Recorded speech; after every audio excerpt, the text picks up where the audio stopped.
성경 속으로 또 성경 밖으로 여행을 떠나는 불불TV입니다. 사라도 죽었고 아브라함도 죽었어요. 그래서 다 헤브론에 있는 막벨라 굴에 묻혔습니다. 그 다음에 이제 이삭이 아브라함의 아들 이삭 이야기가 있는데, 이삭은 그렇게 중요하고 비중 있게 나오지 않죠. 그 다음에 등장하는 이삭의 아들 야곱이 이제 이야기를, 이 민족이 만들어지는 이야기를 끌고 가게 됩니다. 그 이야기 속으로 한번 들어가 볼게요. 에서와 야곱이 태어나죠. 그 다음에 야곱이 형의 축복을 가로채죠. 그 장자권을 가지고 도망가게 됩니다. 야곱이 더 이상 형과 살 수가 없어서 도망가는데 어디로 갈까요? 하란으로 가죠. 하란. 그 말씀 보도록 하겠습니다. 창세기 28장 2절.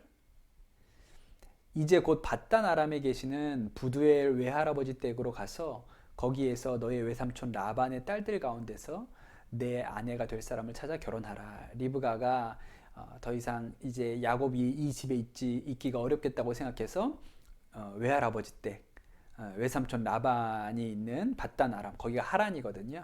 지난번에 우리가 성지순례로 봤던 하란에 가라고 이야기를 합니다. 그래서 똑같은 길로 또 올라가죠. 아브라함이 내려왔던 길 그대로 올라갑니다. 저 북쪽에 있는 하란으로 올라가죠.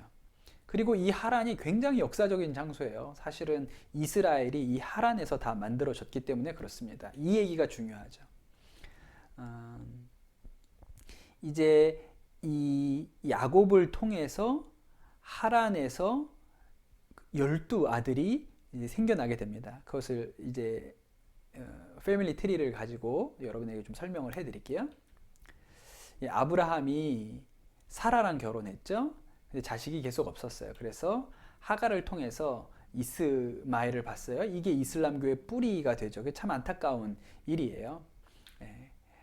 그리고 사라가 이삭을 낳았고, 또 이 이삭이 리브가랑 결혼하게 됩니다.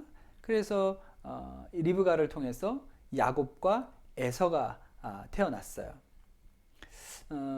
야곱이 이제 하란으로 가서 사실은 그 라헬이 마음에 들었는데, 라헬과 결혼시켜달라 그랬는데 자고 일어나 보니까 레아가 누워 있는 거예요. 황당한 일이죠.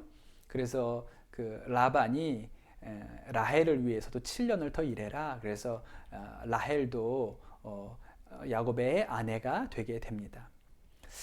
그런데 하나님께서 이 레아를 축복하셔서 레아가 자식들을 많이 낳았어요. 첫째, 둘째, 셋째, 넷째, 르우벤부터 유다까지 아들을 4명이나 낳아요. 큰일을 한 거죠. 그런데 안타깝게도 라헬은 아기를 낳지 못합니다. 그래서 라헬이 참을 수가 없어서 자기의 여종이었던 빌하를 야곱에게 주지요. 그래서 야곱이 빌하를 통해서 또 자식을 봅니다.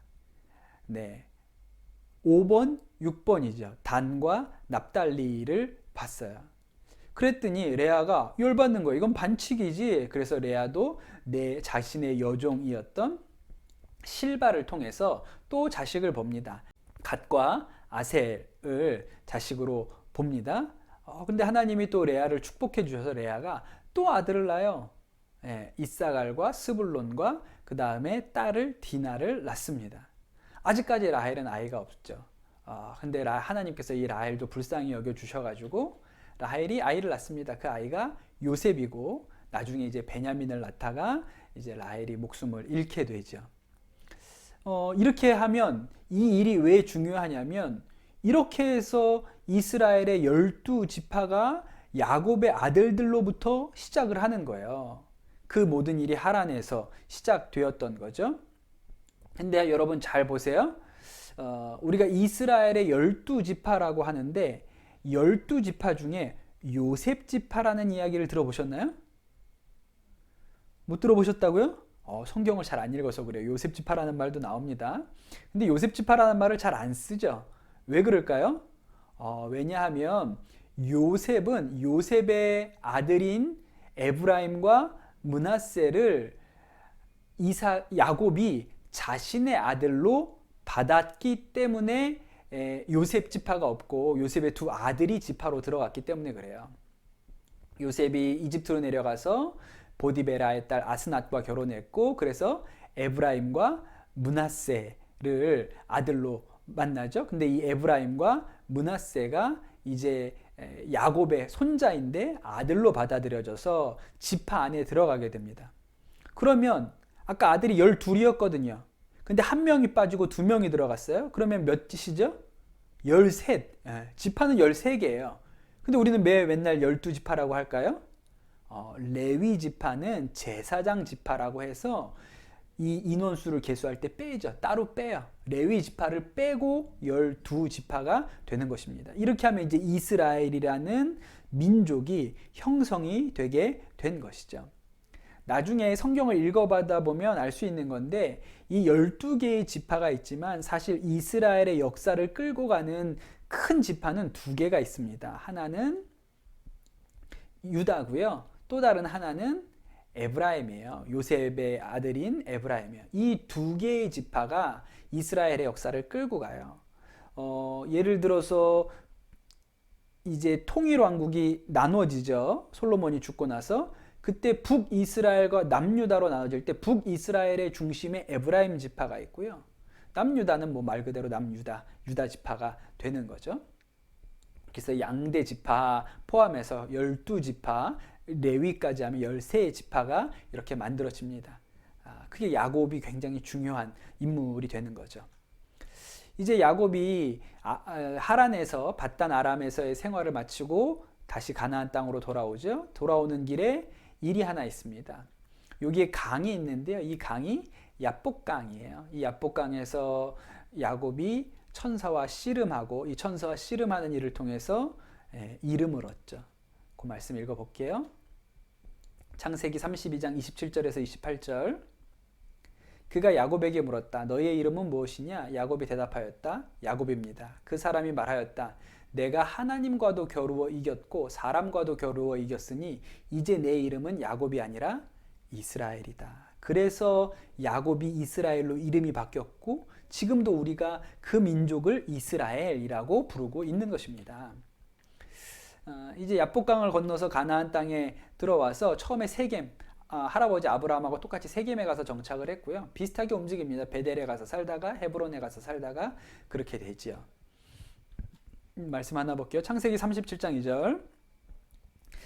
야곱의 역사는 이러하다. 17살 된 소년 요셉이 아버지의 첩들인 비라와 실바가 낳은 형들과 함께 양을 치는데 요셉은 형들의 허물을 아버지에게 일러 바치곤 하였다. 그래서 창세기 37장이 되면 이제 우리가 너무 좋아하는 요셉 이야기가 시작이 됩니다. 37장의 마지막 절인 36절에 보면 이렇게 끝나요. 그리고 미디안 사람들은 이집트에서 요셉을 보디발이라는 사람에게 팔았다. 그는 바로의 신하로서 경호대장으로 있는 사람이었다. 이렇게 나오죠. 요셉이 보디발 장군 집에 종으로 팔려갔어요. 이게 37장까지의 이야기입니다. 그럼 여러분 한번 상상해 보세요. 38장 1절에는 무슨 이야기가 나와야 할까요? 요셉이 보디발 장군 집에서 신하로 일하다가 이제 술 맡은 관원장, 떡 맡은 관원장 들어온 이 얘기가 38장에 나와야 될 것 같죠? 38장으로 넘어가 보겠습니다. 38장 1절이에요. 그 무렵에 유다는 형제들에게서 떨어져 나가 히라라고 하는 아둘람 사람이 사는 곳에 가서 그와 함께 살았다. 이렇게 하면서 갑자기 유다 얘기가 나와요. 요셉 얘기를 시작해 놓고 38장에 갑자기 뚝 때려놔서 유다 이야기를 하고 39장에 다시 요셉 이야기로 들어갑니다. 그런데 이 38장에 나오는 유다 이야기가 어떤 이야기냐면 19금이에요. 19금. 절대 어린이 설교에는 하지 않는 얘기. 이런 얘기죠. 여러분 듣는 분들 다 19금 들으셔도 되는 분들이니까 이런 얘기죠. 유다가 자식이 셋 있었습니다. 에르, 오난, 셀라가 있었어요. 그리고 이 에르를 다말이라는 여자와 결혼을 시켰는데 에르가 다말과 결혼하고 자식 없이 일찍 죽습니다. 그때 이 가나안 땅의 풍습은 계대 결혼이라 그래서 자식 없이 죽으면 동생이 그 부인을 자신의 부인으로 맞아들이는 풍습이 있었어요. 그래서 오난과 이 다말이 결혼해서 살도록 그렇게 하죠. 그런데 오난도 죽었어요. 그러고 보니까 유다는 황당한 거예요. 아들 둘이 다말과 결혼해서 다 죽은 거죠. 셋째 아들 셀라가 있는데 셋째 아들까지 이 다말 때문에 죽으면 어떡하지 이런 두려움이 있어서 셋째 아들도 다말과 결혼시켜야 되지만 그렇게 하지 않습니다. 그랬더니 이 다말이 보통 여자가 아니죠. 이렇게 야시시하게 야하게 이렇게 분장을 하고 길거리에 앉아 있다가 이 유다가 지나갈 때 유혹을 하죠. 그리고 나서 관계를 맺어요. 관계를 맺고 나서 그 징표로 도장과 지팡이를 받죠. 그리고 나중에 이야기를 이 유다가 들었는데 며느리, 과부가 된 며느리인 이 다말이 임신을 했다 이런 소식을 들어서 이 나쁜 며느리 죽여야 된다 그래서 불러오죠. 그랬더니 보니까 그 다말이 도장하고 지팡이를 가지고 왔어요. 그 얘기잖아요. 38장에 있는 얘기가. 그러니까 이 얘기를 어디 가서 얘기를 하겠습니까? 창피한 얘기죠. 정말 부끄러운 얘기가 38장에 들어가 있어요. 근데 굉장히 이상한 거죠. 37장, 39장은 요셉 얘기예요. 요셉 너무 자랑스럽잖아요. 요셉 너무 멋있는 사람이고 흠없는 사람이고 이집트에 가서 총리까지 된 사람이잖아요. 그런데 그 얘기 시작하면서 그 중간에다 일부러 38장을 집어넣은 거예요. 왜 그랬을까요? 우리 생각에는 성경의 역사가, 성경의 이야기가 우리가 좋아하는 요셉을 통해서 흘러갈 것 같아요. 그런데 그렇지 않다는 거예요. 그 균형을 잡기 위해서 유다의 이야기가 부끄럽지만 그 안에 들어간 거죠. 근데 왜 하필 부끄러운 얘기를 넣었을까? 그 얘기는 조금 나중에 조금 더 하겠습니다. 족보가 우리의 생각과는 자꾸 다르게 빗나간다는 것이죠. 그게 하나님의 섭리고 계획이에요. 창세기 44장 33절에 그러니 저 아이 대신에 소인을 주인의 어른의 종으로 삼아 여기에 머물러 있게 해주시고 저 아이는 그의 형들과 함께 돌려보내 주시기를 바랍니다. 이것은 요셉 앞에 그 총리가 된 요셉 앞에 형들이 찾아갔을 때인데 베냐민을 이 요셉이 내놓으라고 하니까 이제 그때 이 유다가 앞장서서 차라리 저를 잡아두시고 베냐민은 좀 보내주십시오. 아버지가 그 아이까지 없어지면 그 아이의 형도 사라졌는데 그 아이까지 없어지면 큰일 났다고 그렇게 생각할 겁니다. 그 얘기를 하고 있는 거거든요. 네. 그런 얘기가 44장 33절 그래서 유다를 이렇게 높여주는 장면이 등장을 하죠. 그리고 49장 8절에서 10절에 보면 이 말씀은 그 야곱이 자녀들을 축복하는 말씀인데 이렇게 기록합니다. 유다야 너의 형제들이 너를 찬양할 것이다. 너는 원수의 멱살을 잡을 것이다. 너의 아버지 아들들이 내 앞에 무릎을 꿇을 것이다. 임금의 지휘봉이 유다를 떠나지 않고 통치자의 지휘봉이 자손 만대에게까지 이를 것이다. 권능으로 그 자리에 앉은 분이 오시면 만인이 그에게 순종할 것이다. 그래서 유다를 이렇게 높여주는 예언의 말씀이 등장을 합니다. 말씀 한 절 더 찾아보겠습니다. 마태복음 1장 1절에서 16절 말씀이에요. 여러분 잘 아시는 말씀입니다. 예수님의 족보라고 하죠. 아브라함의 자손이요 다윗의 자손인 예수 그리스도의 계보는 이러하다. 그렇게 해놓고 이제 아브라함이 이삭을 낳고 이삭이 야곱을 낳고 쭉 나와요. 근데 여기서 눈여겨보실 거 야곱이 누굴 낳았어요? 유다를 낳았다고 나오죠. 에브라임이 아니에요. 요셉이를 낳았다고 하지도 않고 야곱이 유다를 낳았다고 하죠. 그리고 이 족보를 쭉 읽다 보면 여자들이 몇 명이 등장을 합니다. 많지 않은데 여자들 찾아보시겠어요? 어떤 여자?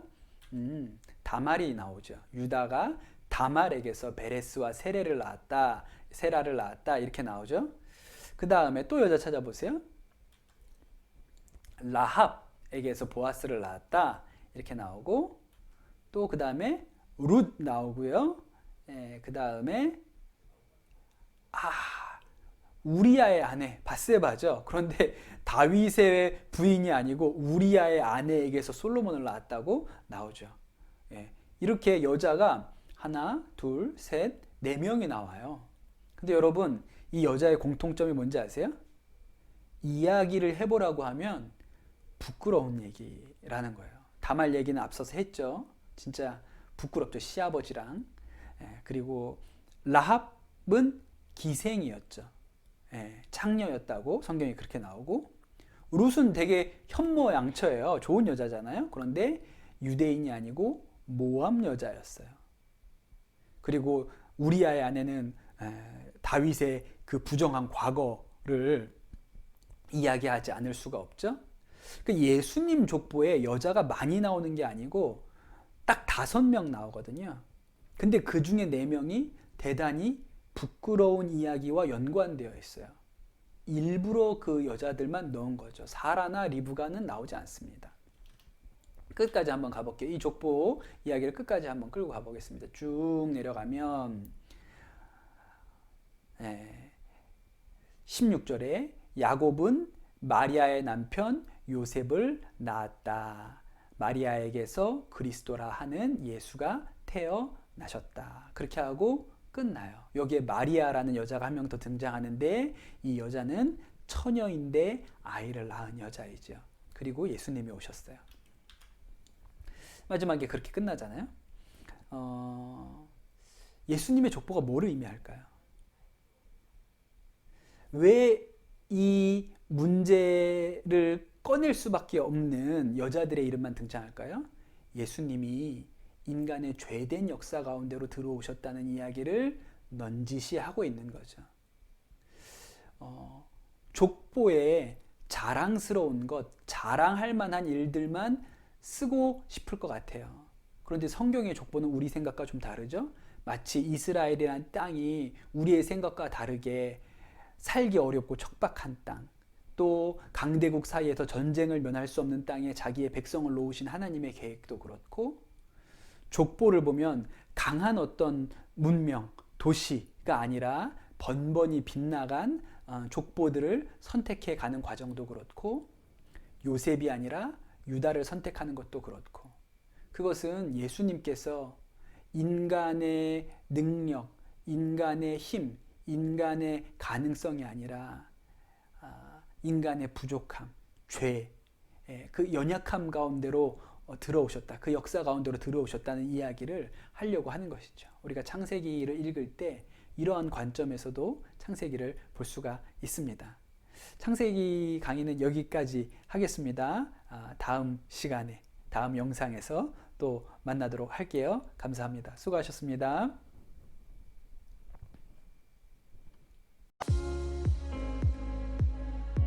모세가 이집트에서 이스라엘 백성들을 이끌고 나올 때 저 피라미드가 있었을까요? 없었을까요? 그래서 저는 이 출애굽기, 민수기, 모세 시대를 가르치면서 딱 장소를 4곳만 알면 된다. 저는 늘 깎아드리지 않습니까? 딱 4곳만 알면 돼요. 여러분 한번 이걸 읽어보시겠어요? YHWH 야훼? 그렇지 않죠. 그런데 출애굽기와 민수기가 가지고 있는 독특한 특징은 중요한 사건마다 날짜를 설명한다는 거예요. 그래서 여러분 성경 보실 때 출애굽기랑 민수기를 보실 때는 날짜를 유념해서 보셔야 되고,